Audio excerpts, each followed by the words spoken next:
Love is Blind, season 8, the reunion episode. Wow. Did this deliver or did it not? I enjoyed it. As much as yes, this season was the most boring season, and I have to reiterate it because it's like it has to be called out. It was boring. It was not that great. There were several entertaining moments and a couple entertaining people that made this show worth seeing. I'm just grateful to be here. I'm grateful for anybody that also aligns with what I would like to say or maybe doesn't align. If you don't align with anything that has to be said, or if you do, comment down below. I so value the community's feelings about what the heck has been shown to us. My name is Rusenica. I talk about anything casual or monumental on this channel. Lately, a lot of the things that I've been covering have been media related. Sometimes I talk about what's going on in pop culture. Sometimes I talk about what's going on politically. Before we talk Love is Blind, you can check out the description for my book channel where I talk anything related to books. It's also very casual. I have a personal non-media based channel where I talk about anything that pops into my head. I want to kind of clean it up, and I'm going to be documenting my trip to the Grand Canyon that my husband and I are taking next week. And then after that, my experience going to the Cowboy Carter Beyonce concert. Also below, I have a link for a GoFundMe for somebody trying to afford their just a wheelchair accessible car, which who knew those were so expensive? If you're interested, check those things out. Anyway, let's get into Love is Blind, the reunion. We start off with Nick and Vanessa saying, we have so many guests. We have a new love connection, and we have live music at the end. I don't think anyone was excited at the live music. It's honestly more of a bother to me, the fact that you guys are planning to end off on a concert. Oh, it just feels like none of us did it. Let me know if you cared, because I find it really hard to believe that that was like a selling point that they needed to mention in the first couple minutes. We get introduced to everybody. Daniel and Taylor walk in together, and you're like, oh, that's so adorable. And they're the only people that walk in together because they were the only couple that lasted, or the only couple that got married, which honestly good for them, because I think they were a good couple. And it's almost even hard to believe that like they were one of the people that got into like a little bit of like a scandal at the beginning, and they ended off so beautifully. Anyway, so we have Devon, Virginia, Joey, Monica. Everybody walks in individually, and I feel like it's air when people walk in is just not of like a hey. It's like a everyone's so awkward because they all feel like a little bit of villainous, except for maybe like, to be honest, the only person who I see that people are like fully supporting, like no matter what, is Lauren.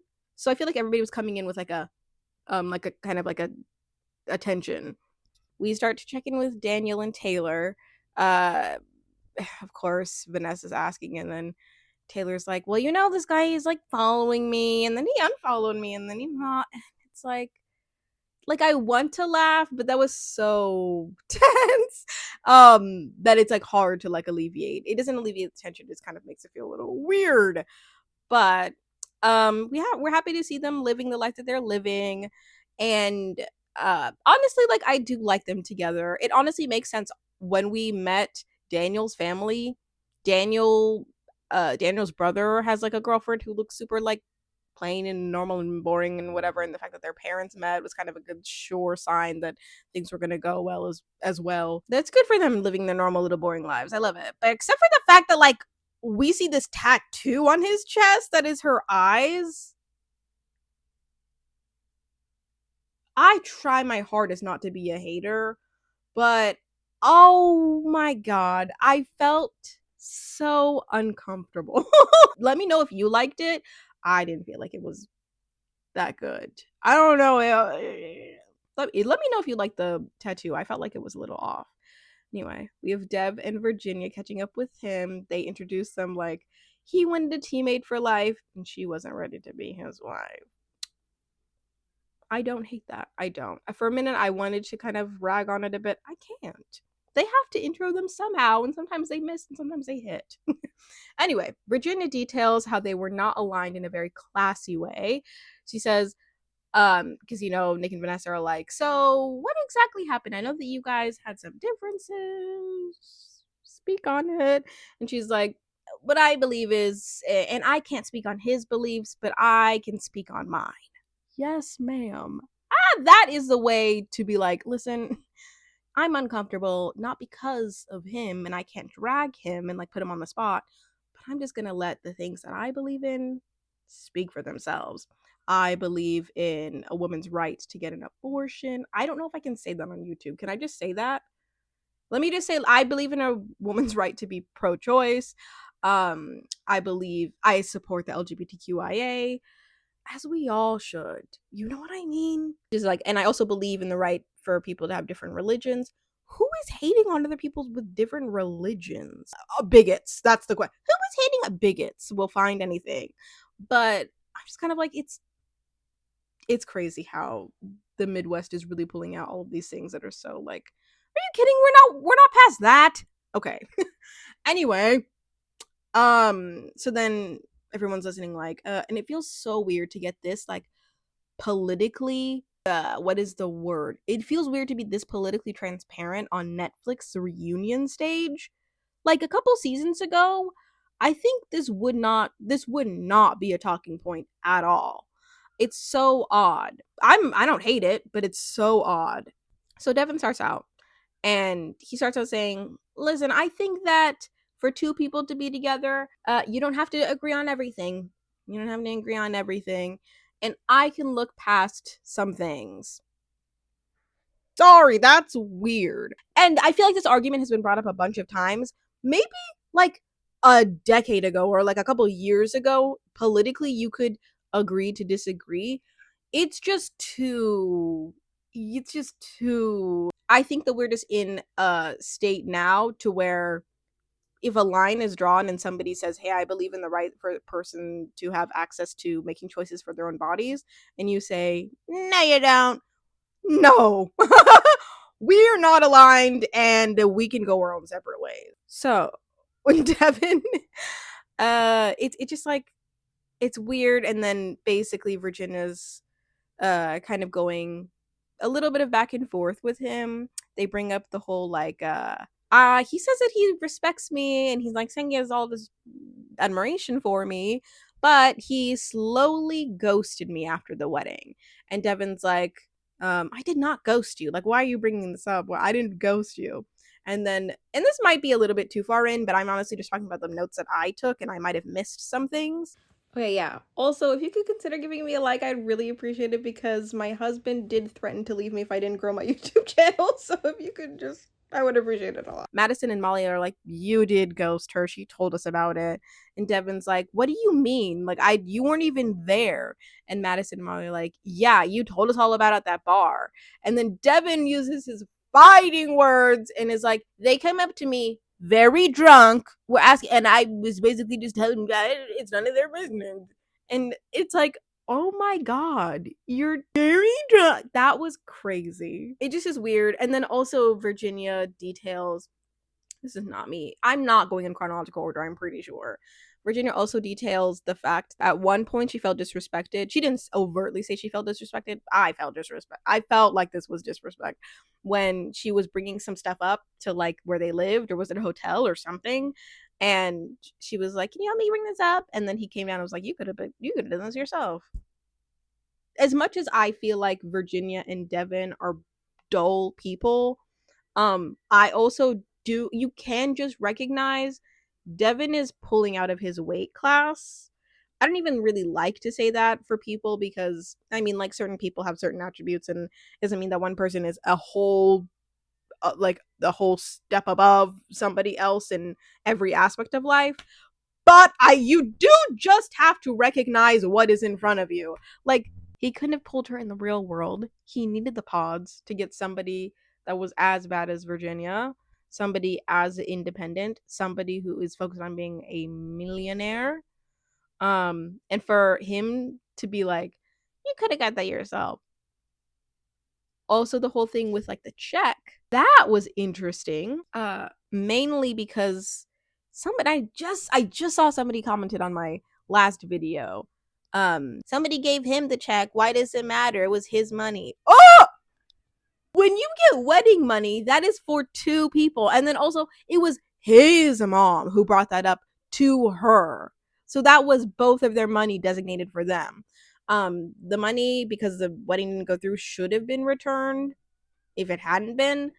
But I feel like kind of basically what this whole thing boils down to between Devon and Virginia is just that they have core value differences. Devon does not want to talk about it. He does not want to talk about the complexities and the ways that they can grow together and like all of these little things that he feels as though Virginia is nitpicking. And to Virginia, it's like vital to hear about. I feel the same. I feel like honestly in a lot of positions, I feel like a lot of girls in like heteronormative relationships are on this side of like, if you are more like socially aware, politically active, you're definitely more on the side of like a Virginia or a Sarah, and you're like, since we were bringing up this like specific issue where we both had different stances, let's like talk about it and be like open. But then if you're like a guy who just is more conservative, you're not going to find value in that in the way that the woman in the way that the person that you're talking to would, you know? And so I think it's really weird because not weird. I think it really speaks to our culture right now because he ended it with like ghosting her, and Ben did the same. Well, did Ben do the same thing? But it was because it was more so Sarah who stopped talking to him. So they have this new segment called the top 5 unforgettable moments, like the top 5 most iconic moments. I kind of feel like doing this top 5 thing is not really holding up with what Nick and Vanessa have really tried to drill into Love is Blind audience of like, this is not just so you can be on TV. This is for you to find somebody. And they always grill the person on the cast who's like accused of coming on for TV when it's like, you guys make segments like this to like highlight most unforgettable moments, and you don't think that people are going to want to come on the show to be one of those top 5 moments. Is that not a little counterproductive? I mean, I also just didn't find a lot of value in the top 5 most unforgettable moments. It's like, why do we care? This is the reunion talking about season 8 specifically, and we're being reminded about things that we already like know about. I wish that they would have been like, here's our top 5 most unforgettable moments, and they do like a compilation to like, I don't know. But I guess it does split up the tension between moments where they go into talking about other things, and they do have a little bit of a hard time segueing when they go from one person to another, because it's hard to like end a heated moment crisply. So I guess this was a good idea in terms of the media aspect, but it felt awkward because it's like, you guys do this all the time where you're like, we're not just TV, this is for relationships, and then you're the top 5 most unforgettable moments with that, like, to talk about the first one, the Chelsea and well, this is the fourth. I didn't write all of them down, but I wrote down the ones that stood out to me. Chelsea having her Megan Fox moment. Dude, honestly, that was, looking back on it, I have a lot of sympathy for Chelsea because she really got raked over the coals for that. Anyway, with Ben and Sarah, I was kind of waiting to get to this one. We are talking through their socio-political topics, and they're like, so you guys couldn't come together. This theme of you guys couldn't see past your differences. So weird to be in a Midwest season for this to be like the hot button thing, you know, because it's like normally in the Midwest you don't talk about things like this directly, you really, anyway. So yeah, the socio-political topics. How did you guys get that? And Ben has like a shallow answer for everything, basically just regurgitates back kind of what the question is. And even at one point Sarah is like, yeah, so I just didn't like that he wasn't curious about things, and I didn't like that he just couldn't elaborate on things that I would like us to seek out more. And then he would respond and be like, yeah, so she was just disappointed with the fact that I just didn't want to know, or that I wasn't curious enough. And it's like, I don't know. So the biggest thing that I took about Ben and Sarah's conversation was that they had travel plans after the weddings that fell through. So, I guess like they were gonna try to work on things and like see each other after. And it was kind of, I wish I had gone through and like noted specifically what the intricacies were, but it seemed like they were gonna work through things. They were working through things. They like stayed friends. Maybe they were like casually talking a little bit. They made a commitment. Made a commitment. They talked about moving to, was it like Nashville or something together. They were making plans to do that 2 months after the show, or was it like for 2 months? Dude, don't depend on me for any information that you get from the show. Sarah was already, he wasn't, and a lot of miscommunication back and forth, but it to me felt weird because felt like, okay, where did this plan come from if a plan was made, and then why didn't Ben show up if he like was for sure that the plan was going to be made? It seems like he just, things fell through because he was like, I thought that we ended things, and she's like, we did not end things, you just didn't show up to the thing. And then when he apologized, she said it was weird because it felt like there were no weight to his words. And that is exactly how I feel about him. It feels like there's no weight to his words. It feels like there's very little substance in the things that are being brought up that are coming out of his mouth. So it makes it hard for me to like want to be fair about him, because I just feel like you talk to him. You just personally talk to him in one-on-one and you don't get anything. I feel like you're just seeing somebody who's just reflecting things back to you to be likable. He just feels very inauthentic. And also he's just smiling through these questions. He just gives like such non-answers, such indirect, like everything. That was weird. But then like he'll have little moments where I feel like he maybe didn't think the camera was catching him, while he'll be like, or not that crazy, but he'll react and like show his like true response to something. But then when he's asked about it, he'll be like, yeah, so she was disappointed that I like didn't do that thing, or that I wasn't curious, or it's weird. And then apparently he reached out to her to be like, hey, so let's get on the same page, because I was advised to from somebody from the past season. And we're all like, from past seasons. And we're all like, who reached out? Who did you reach out to? Who reached out to you? What the heck? So apparently Jimmy reached out to him. Jimmy, like of all people, I literally was like, Jimmy? What the heck are we talking about Jimmy for? Not that honestly, it's so weird that we like, Jimmy was not a bad guy of the season, but he's just so nothing, you know? Why would Jimmy be giving you advice as to how to come off during the reunion? Why can't you just talk about things openly and honestly?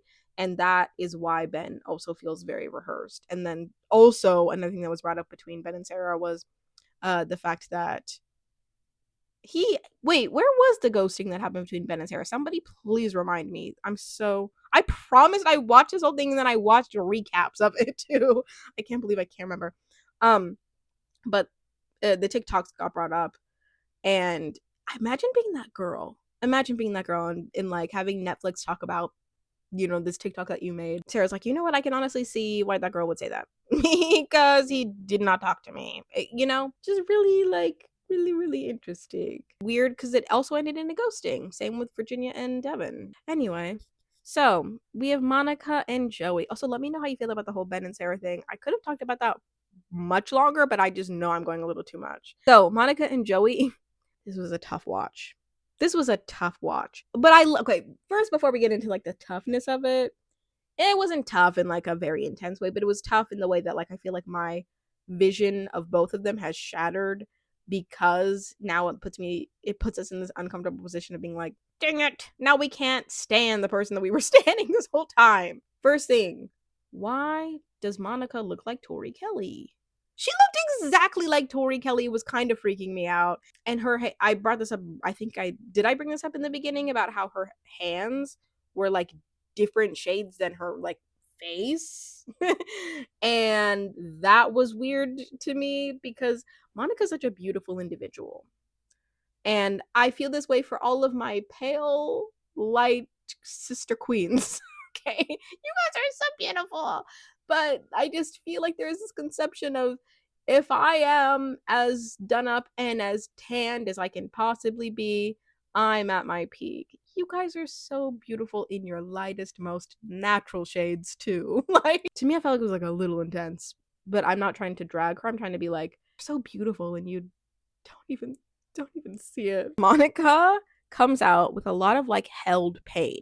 Like, you can tell when somebody is going into detailing something that's painful for them, the way that she was speaking about it was, there was like this discomfort. This was like there wasn't like just like straight like heat and like you did not think you did not, the way that like Madison has. We'll talk about Madison, very controversial person for the season. But I just feel like there's like a lot of this pain. She's talking about the fact that Joey was just not into her. Oh, Joey says, I think not being accepted by your sister played a role. And I feel like it did not really fully address the lack of affection thing, and fully just address the fact that like if somebody is picking up on the fact that like you don't like them, don't just blame it on somebody else. Like speak to that specifically.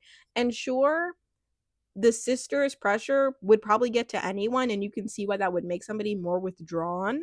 And I will validate him in that. But it's also like there's a lot more that she said that was speaking to how you made her feel and the things that were not being done, and the fact that like it wasn't like your sister was there with you 24/7. I just really feel for Monica because it felt like it was from a very real place. At first I was hesitant to, you know, believing it, because it kind of felt like, where is all of this coming from? Like, what the heck? I know we got glimpses of what she was saying, but it's also like Joey's such a good guy. Joey's like, that's what I was thinking initially, was just Joey's a great guy. I mean, like he wasn't like bashing her, but I mean, if Monica was feeling it, her feelings are valid, and also if you can relate to that feeling of when a partner like is not expressive with you, or just is not showing signs that they appreciate you, value you, that's like not something that is just made up. That comes from a real place. And he wasn't denying it. He did validate and say, you know, I wasn't a good partner after she said, you were not a great romantic partner to me. But it, I think, is also hard because it kind of felt like because of this whole season we've been seeing Joey in like this really great light, and he's been like this goofy out there character, and we've only been seeing a little bit of Monica's insecurities. It makes it a little bit hard to be like, to fully see why she was talking about how she's so embarrassed. It's like, how, you know, it's hard because we don't really see like the embarrassing moments. We do see things that were like, that's a disconnect between you, but it's not embarrassing. But from her perspective, you can see how that could be once she said it. I have a feeling if we know what we know now and we go back and watch, you could probably see what she was talking about. But it's just hard because the way that the show edited them made it feel like this was our Lauren and Cam. So we also get to Joey and Madison conversation. So was it Monica who was like, so he also told me that Madison had come on to him? So weird. So weird. Yeah, so she brought up the whole Madison came on to me thing. And so Joey just starts like denying it like immediately, and is like, that did not come from anything. What? So then Madison is like, or no. So they bring up the whole DM situation. They kind of like hint to it being like another cast member, but then it comes up that it's Madison. And so Joey reached out to Madison and was like, listen, I reached out to a bunch of people. A lot of like people who do not want to directly address your thing. When you ask them, like, did you reach out to blah blah blah? And you're like, I talk to a lot of people. I reach out to everybody. I talk a lot to a lot of, it's like, no, but like, let's talk. So he's like, I reach out to a lot of people. Madison happened to be one of them. Okay. God, it's just so hard to watch a king, not me, a king. Okay. So hard to watch just somebody just fall, because it is inappropriate that he reached out to her twice. And then the second thing about the pink hair, like, where was that conversation supposed to go? Especially when you're having like issues with Monica. It just felt like Madison did not need to be brought into that. I did feel secondhand embarrassment for, sorry, did I say Monica? Felt like Madison did not need to be brought into that, but she just was. And when, you know, later when Madison is like, I don't like that women are consistently falling on the sword for men's actions.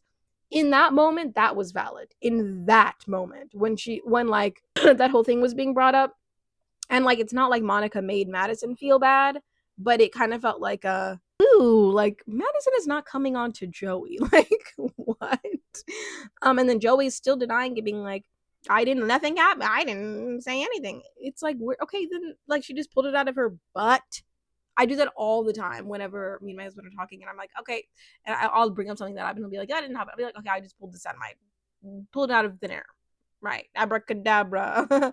La la ooh la la. My God. Also, Mayhem just came out, and I would like to react to it, but nobody's gonna see it. Overall, Monica felt let on, did not feel loved, and Joey was not a good romantic partner, and they both agreed on that, and that was at least good to see. Not good to see. At least it was validating for Monica to for him to say, you know what, I should have been better to you and I wasn't better to you. But that sucks because she just is kind of left with that pain. I bet the sister feels real good. I bet the sister feels so good about herself. All these sisters. Speaking of sister, Dave and Lauren. Lauren, of course, can't lie, can't tell a lie, and says she was light years ahead of Dave in terms of emotional maturity. I know there are things that were brought up before that, but I kind of just want to get into the meat and potatoes, as they say. I don't like that. I just realized. Yeah, the emotional maturity on Lauren. It was actually really frustrating to see her go through that. And there was just one thing. And then Dave was like, yeah, honestly, you were light years ahead of me. I will not even lie about that. And then he's like, yeah, it's just there was one thing that we couldn't get over. And she's like, we? And he's like, I. She's a much better woman than I am. If I heard like we, I would have been like, we, you mean like you and your wife? I mean, sister? You and your stupid sister that were so obsessed with me and me, like, ugh, whatever. Whatever. Not to call the sister stupid. We don't even know who the heck she is, anything about her. But the amount of times that it was brought up was stupid. Honestly, my opinion about Dave has changed since watching not only like the later episodes of this show. Not to say that he's like not annoying. That's the thing, it's like he's annoying. He's not evil, he's annoying. But like also I watched Dr. Kirk Honda's videos. If you watch Dr. Kirk Honda, I was gonna say like we're like aligned in a way because I feel like really goes into Dr. Kirk really goes into seeing people for, not only who they are, but like his own psychological take. And he has a lot of empathy for them. He has not assessed officially, he didn't do that at all. But I feel like he like kind of lightly assessed him. He didn't do that at all. He lightly did. And really put into perspective the way that Dave probably leans on his sister for having integrity. And it's a really interesting thing because it's not the normal dynamic, the normal like brother sister thing. He like leans on her for self-esteem because he can't make like a proper decision on his own because there's a lot of deeply psychological things going on with him. Not to say that I feel bad for him, okay? Like I'm gonna assess the things that he did as a person, his actions, and I'm gonna be so for real. But like my opinion has changed because he does fall on the sword and agree with a lot of the things that were being said about him. And I think that that's big of him to do. Nick is randomly like, can we all agree that you can have a booty call one night and then meet the love of your life the next? We've all been there. And Lauren's like, oh my God, my grandma watches this show. Okay, then your grandma Ben knew that you were. You're not a hoe. You're not a hoe, Lauren. I'm kidding. That's what Dave thought, not me. Lauren also calls for everyone to just chill because she doesn't believe that he's a manipulator and a narcissist. And judging by this conversation at the reunion, the way that he just falls on the sword, he's not. Narcissists will never apologize to you. They will excuse everything that they do to you and make it seem like if you have a reaction to it, if they do you wrong, it's like your issue, it's not theirs. Because I feel like Dave did have certain things to me that I would point out that I was like, that's weird. He's weird. He might be a little bit, I don't know. But then there were some moments where I'd be like, no, he's just awkward and annoying, I think. Molly gets brought into this and she's like, honestly, I still stand by it. I was gonna say it, but just like F your friends. F your friends. Because you could have just made her like you guys could have just met.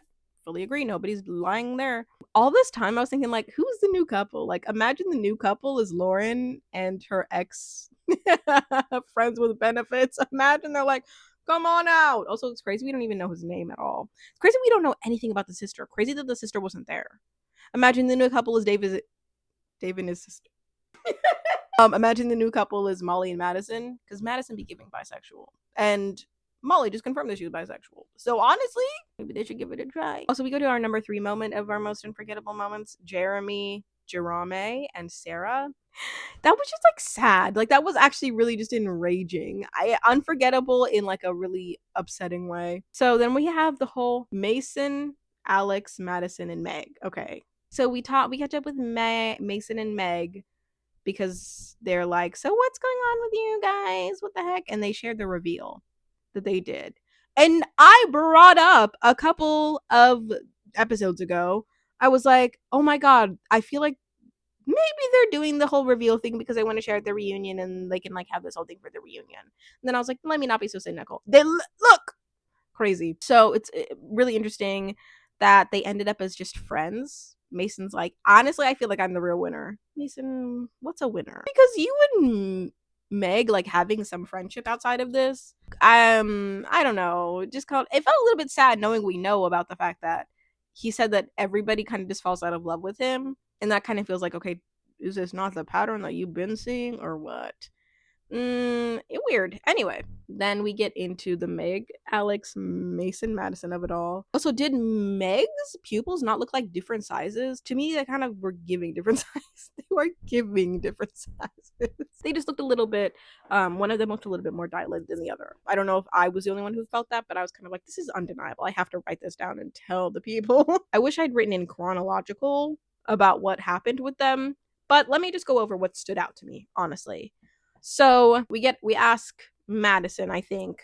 So what did you think about Megan Mason? She's like, I don't have a problem with it. They're fine. They're cute or whatever. And so then Alex is like, so what do you think?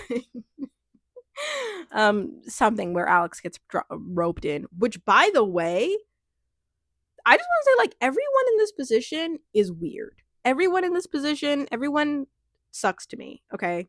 I think I started off more so as like a Madison empathizer. I don't want to say apologist because I'm never okay, but I feel like I had a lot of empathy for Madison, especially with the way that she grew up, that I didn't see the kind of pressuring behaviors and things until I watched Dr. Kirkonda's videos. A lot of my perspective is coming from his the way that he reacts to the show, not in a sheeple type way, but kind of in like I didn't take that into consideration.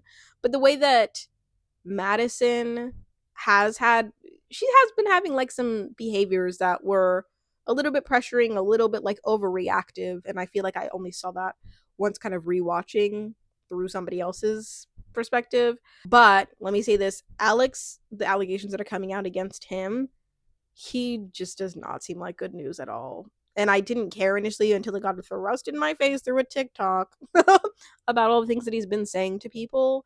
It just is weird, and he feels very misogynistic and gross, and it's weird that they kind of let him on the reunion. But I mean, it's good that they don't like prop him up, because I think that a lot of people are not going to be Team Alex whatsoever. One of the first things is like the whole they kind of start off talking about like, so I don't know why you were like all upset, like coming at our necks. You know, Meg is like, why are you so upset when he wasn't even your number one?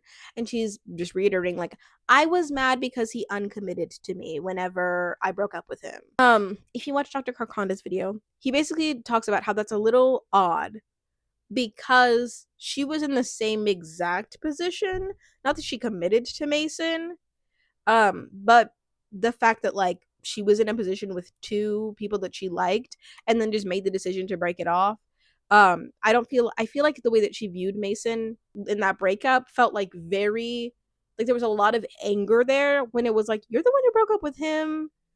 And in some scenarios, some people do directly try to manipulate people to be like, oh yeah, I never said anybody was my number one, and so I'm just gonna go to my number two and make sure they think that they're not my number one. I feel like Mason was just kind of like, okay, I guess I have to rethink things now and just recalibrate. But I feel like Madison was giving him a lot of like energy that just was not. And then she came to the reunion with that same energy. But then Madison and Alex talk, and the whole thing is like, listen, like I don't know why you Mason and Meg like him. He doesn't even like you, and pulls out these receipts, which honestly the receipts felt a little weak. Did they not feel a little bit weak, like how she was reading them off and being like, from Alex's perspective, oh, they did a whole entire reveal and they were gonna wear the reveal outfits out. Like, I don't know. I did like the fact that she did bring out something to be like, hey, so this is why I feel this way. I like that there was some sort of thing to show that Alex is shisty in a way, but it felt like, can we come with something a little hard? Like, if you're really gonna have this energy, like, I want something like so hard. I feel like this is also very high school. It felt very high school, very maybe even collegiate. I don't know. Of them all, I just don't even know why all these people are so like have so much energy. That's my thing is like I don't know why. I feel like Madison has like all of this like energy about these like very non-serious like semantic-y things, and that's really all I have to say about that. Really, that's all I have to say about that. That, and of all the people Alex is judging based off what I've been shown, the worst. Anyway, so number 2 is Lauren and Cam reveal. That's the second most unforgettable moment. For a minute, I was like, that has to be number 1. What are we talking about, number 2? And then I saw number 1, I was like, ha! So we get catch up with Taylor and Daniel. Daniel's mom went through leukemia and is now cancer free. Claps for that. Claps for that. That's so tough. Like, I wanted to cry thinking about that. Oh, it's just, sickness is so hard. I think it's really beautiful having like a normal couple moment where they're just catching up about real life things and sickness that they're going through. I don't even remember what else happened in that moment. Let me know if I missed something, but then I go to number 1. The most unforgettable moment is you are going to choke. That was so good. I remember being, I think with my husband on the couch being like, did she just choke? You're gonna need your EpiPen. Something else that I remembered that I wish that they had included, maybe they included in the top 15 moments, because I think they're taking from the list of 15. But you guys remember when Shane called Natalie the wrong name? Or not the wrong name, when he called her Shayna? He was like, oh, I was just hoping that it was Shayna. And Natalie's there like, so we have AD is back with Ollie in order to promote perfect matches. They always have to promote perfect match. And they're engaged? What? Felt a little bit awkward and a little weird, but hey, I'm happy for them. I think that's really adorable because we like Ollie, we like AD, Ollie and AD. Anyway, so they end off on Alex Warren performing Ordinary. I want to be supportive, but that man will always be like that weird TikTok David Dobrik knockoff to me. Like, Ordinary is a good song, but he just will, like, he will always have that thing in my mind. So when I heard Nicholas Shea announce Alex Warren, I was like, what the heck, you guys? That's below the budget. But Ordinary is a good song, so I think I just have to give him his creds for having a good song and pivoting artistically. And I should wish him the best. Like, I should wish everybody here the best, despite the fact that some of these people are the worst. Let me know how you felt about this reunion. Let me know if